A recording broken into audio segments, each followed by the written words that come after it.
दोस्तों, ये समझ में नहीं आ रहा कि डोनाल्ड ट्रंप को पाकिस्तान जाने की इतनी खुजली क्यों है। समझने की कोशिश करेंगे और आपको भी बताएंगे कि इस वक्त पाकिस्तान में क्या खिचड़ी पक रही है। उससे पहले बात करेंगे डोनाल्ड ट्रंप के उस बयान की जिसकी वजह से ईरान में खलबली मची हुई है और ईरान की तरफ से क्या जवाब डोनाल्ड ट्रंप का दिया जा रहा है और डोनाल्ड ट्रंप जो भी कुछ अपने बयान में कह रहे हैं उसका जवाब और डोनाल्ड ट्रंप के बयान की कितनी सच्चाई, इन सभी विषयों पर बात करेंगे।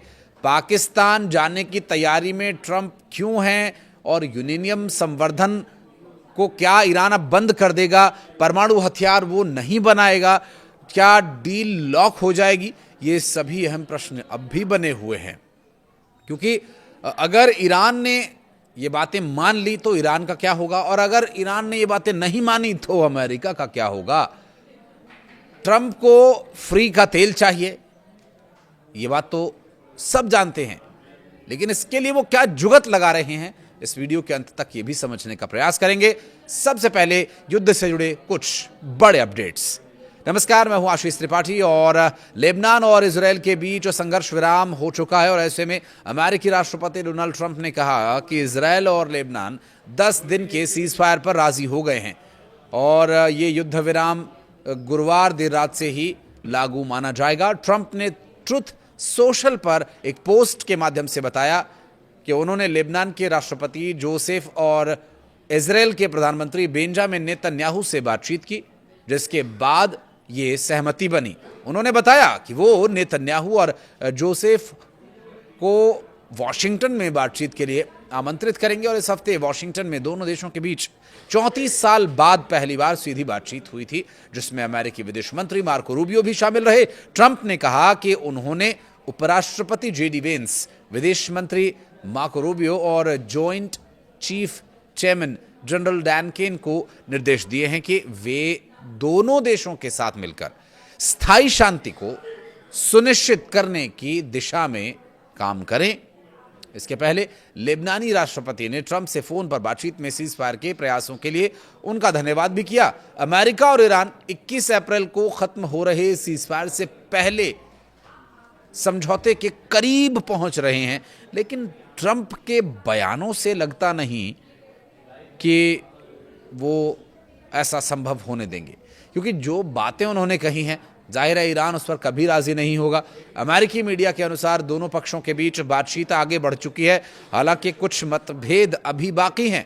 इस बीच तेहरान में ईरानी अधिकारियों और पाकिस्तानी सेना प्रमुख आसिम मुनीर के बीच अहम बैठक होगी। मुनीर पहले ही ईरान पहुंचकर विदेश मंत्री अब्बास अराक्ची से मुलाकात कर चुके हैं और वे अमेरिकी संदेश लेकर गए हैं। पाकिस्तान, मिस्र, तुर्की मध्यस्थता की भूमिका में है और मध्यस्थता कर रहे हैं। उधर अमेरिकी उपराष्ट्रपति जेडी वेंस, स्टीव विटकॉफ और जेरेड कुशनर, जो कि डोनाल्ड ट्रंप के दामाद भी हैं, मिलकर के बातचीत और ड्राफ्ट प्रस्ताव साझा कर रहे हैं और अधिकारियों के मुताबिक डील के लिए सीज फायर को बढ़ाया जा सकता है। हालांकि अमेरिका ने अभी औपचारिक सहमति नहीं दी है। ईरान ने चेतावनी दी है कि अगर अमेरिकी नाकेबंदी जारी रही तो यहाँ रेड सी वाले एरिया में, जो ओमान सागर और पर्शियन गल्फ में समुद्री व्यापार रोक दिए जाने की आशंका है। लेबनान में इजरायली हमलों में मरने वालों की संख्या बढ़कर अब 2167 पहुंच गई है, जबकि 7000 से ज्यादा लोग घायल बताए जा रहे हैं।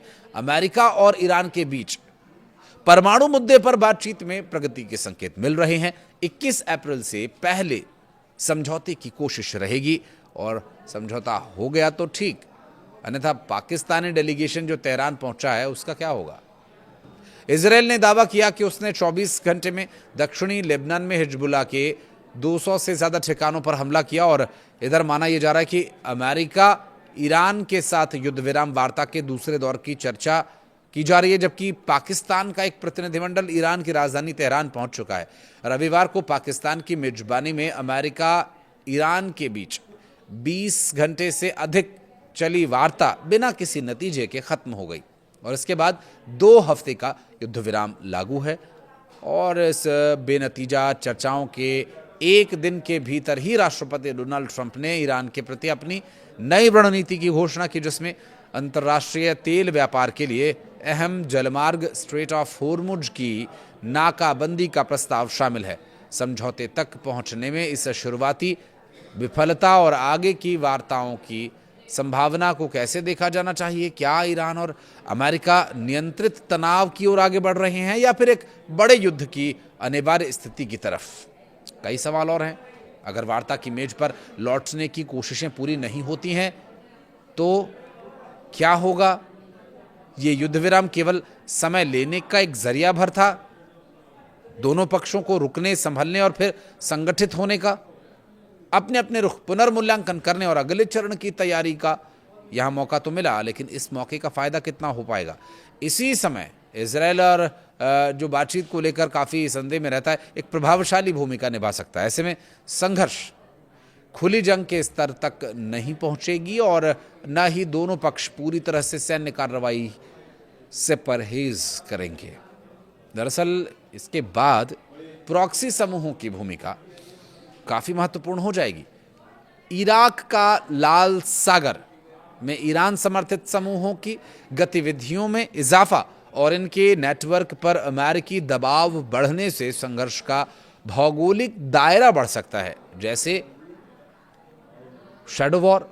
जी हाँ, इस समय कतर, ओमान और यहां तक कि सऊदी अरब और मिस्र जैसे पारंपरिक मध्यस्थ भी सक्रिय हो चुके हैं, जो संघर्ष के बेकाबू होने की आशंका के बीच संदेशवाहक के रूप में काम करेंगे और अचानक तनाव बढ़ जाने से रोकने की कोशिश भी करेंगे। हालांकि मुख्य बात यह है कि इस दिशा में प्रगति दोनों पक्षों के बीच बुनियादी मतभेदों को कम करने पर निर्भर करेगी। अमेरिका का 15 सूत्रीय प्रस्ताव और ईरान का 10 सूत्रीय जवाबी प्रस्ताव यह दिखाता है कि दोनों पक्ष बजाय किसी मध्य मार्ग को अपनाने के अपनी अपनी शर्तों को प्राथमिकता दे रहे हैं।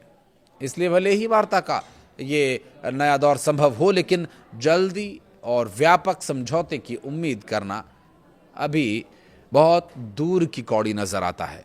अगर अमेरिकी नौसेना की नाकेबंदी इसी तरह से जारी रही तो ईरानी सेना ने लाल सागर खाड़ी और ओमान की खाड़ी में शिपिंग को खतरे की भी चेतावनी जारी कर दी। अमेरिकी प्रेसिडेंट के द्वारा यह घोषणा की गई है कि देश की नौसेना ईरान पर समुद्री नाकाबंदी लाएगी, जिससे कोई भी जहाज या तेल टैंकर स्ट्रेट ऑफ होर्मुज से गुजर नहीं सकेगा। उन्होंने यह भी धमकी दी है कि अंतर्राष्ट्रीय जल क्षेत्र में उन जहाजों को रोका जाएगा जो होर्मुज से गुजरने के लिए ईरान को ट्रांजिट शुल्क देते हैं।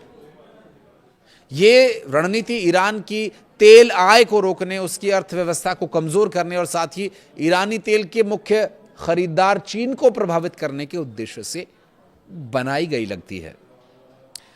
अब मीटिंग में क्या होगा क्या नहीं ये तो आगे देखना होगा, लेकिन फिलहाल युद्ध विराम जारी है और युद्ध विराम खत्म, जो मियाद पहले तय की गई थी अब उसके खत्म होने की बारी है।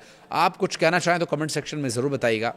बहरहाल इस वीडियो को यहाँ तक देखने के लिए बहुत बहुत धन्यवाद।